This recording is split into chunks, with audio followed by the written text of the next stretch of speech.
Il nous faudra des poètes pour porter l'hirondelle, la graine de blé ancien, la mirabelle et le frisson du cœur dans les cénacles des assemblées de tous les pays.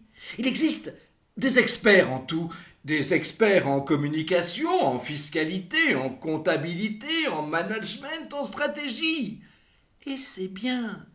Il nous faudra aussi des poètes pour porter l'expertise de l'âme, pour porter un fromage de chèvre au perchoir des parlements et dire l'humanité est dans ce petit fromage. Oui, dans ce petit fromage de rien du tout. Regardez, elle tient dans une paume l'humanité.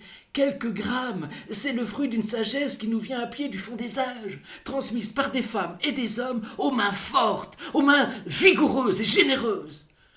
On entend déjà le brouhaha qui pourrait parcourir les assemblées. Quel est cet expert? Est-il bien raisonnable de comparer l'humanité à un fromage de chèvre?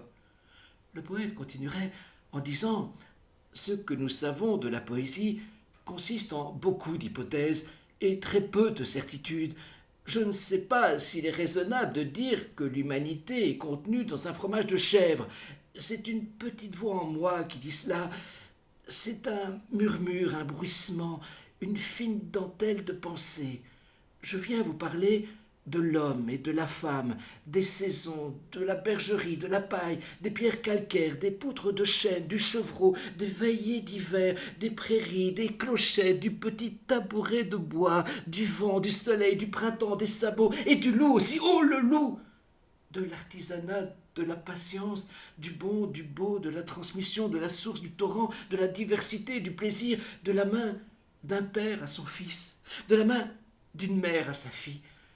Je viens vous parler du tendre, je viens vous parler de la pointe du laguiole qui découpe un petit morceau de fromage pour que nos lèvres l'accueillent et que nos langues le goûtent en fermant les yeux, en remerciant.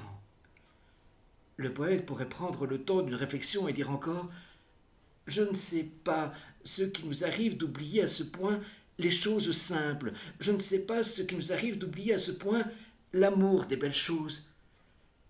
Comme s'il y avait trop de cravates ici, pas assez de mains calleuses. Il nous faudra des poètes, des femmes, des hommes qui, comme les sourciers, dialoguent avec l'invisible, l'indicible et le portent au monde.